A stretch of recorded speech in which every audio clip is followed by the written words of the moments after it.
Today's video is going to be on bridges, whether it be an open bridge or a closed bridge, when and why to use them.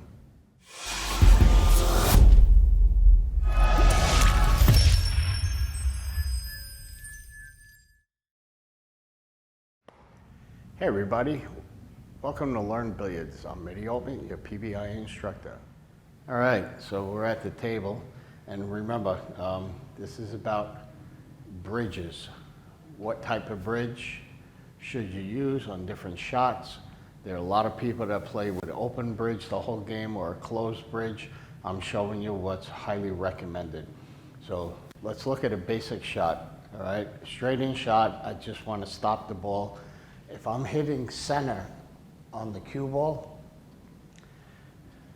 what's recommended is either an open bridge or a closed bridge.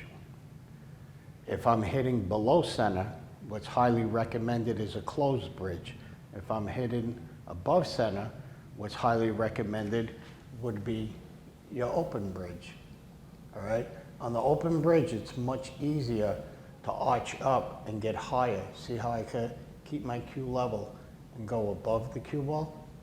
All right, if I did that with a closed bridge, it becomes very awkward. It's not stable. You can see how wobbly that could be. All right, with an open bridge, all I'm doing is a combination of raising my thumb and arching my fingers slightly. But you see those four fingers are still solid on the table. I have a secure bridge. So that's very, very important.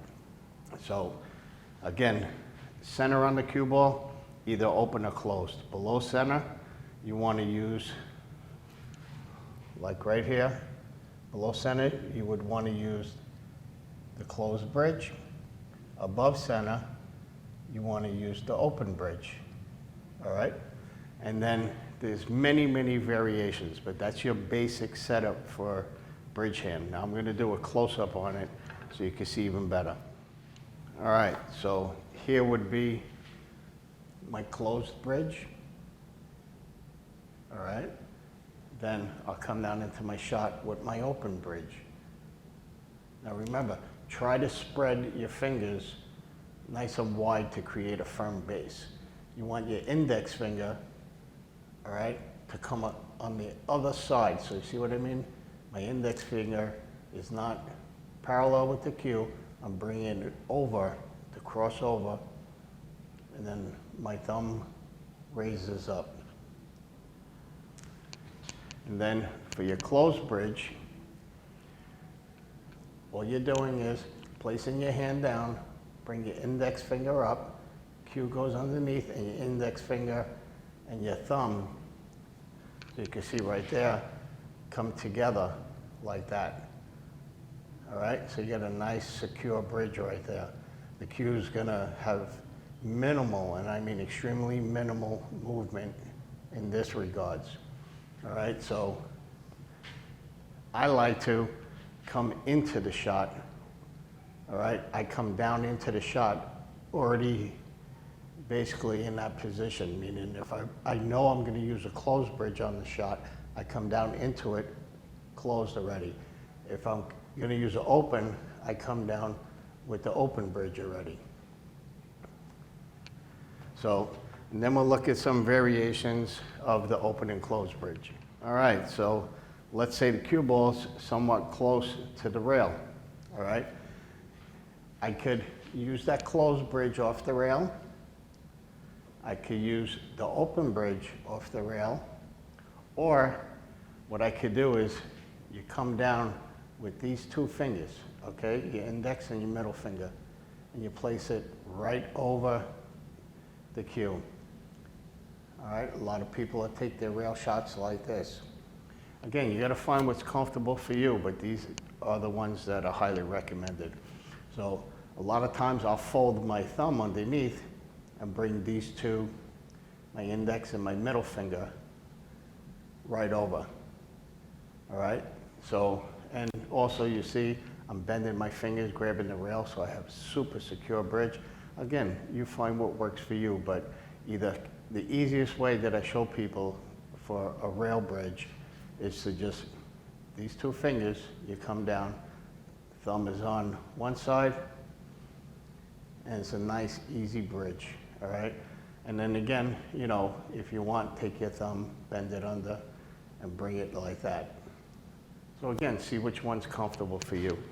And then same thing, if you're all the way up on the rail, you're gonna wind up more than likely with an open bridge. All right, you can do a closed bridge,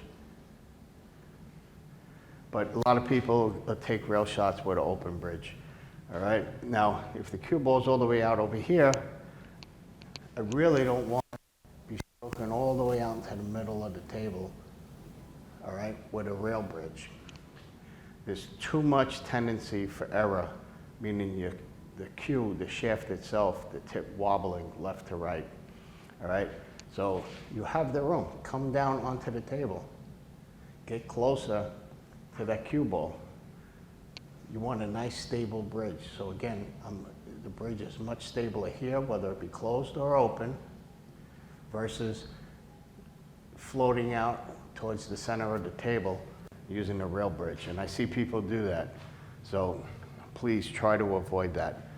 So again, there's many, many variations. I mean, there's hundreds of variations, you know. Let's say you had to shoot over another ball. All right, so I'm stripes.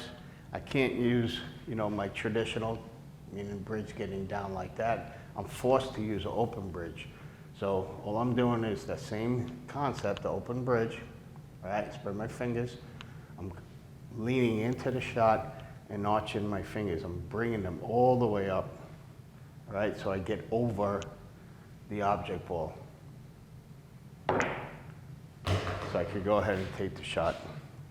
So again, if you're taking a shot like that, you know, and the closer the object ball, I mean the cue ball is to your blocker ball, the higher you're gonna have to come up.